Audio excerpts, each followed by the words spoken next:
అక్కడే ఒక చెట్టు దగ్గర గర్భవతి అయిన కోతి చాలా ఆకలితో ఉండి, అమ్మా, నాకు చాలా ఆకలిగా ఉంది. నా కడుపులో బిడ్డకు కూడా ఆకలిస్తుంది. ఈ రోజు గనక ఏమీ తినకపోతే నేను నీరసంతో చనిపోతాను. భగవంతుడా, నాకు ఏదో ఒక దారి చూపించు.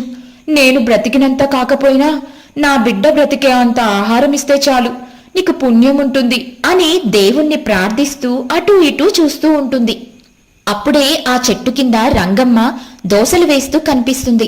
వెంటనే ఆ కోతి ఆమె దగ్గరకు వెళ్లి ఆమె వైపు జాలిగా చూస్తూ ఉంటుంది.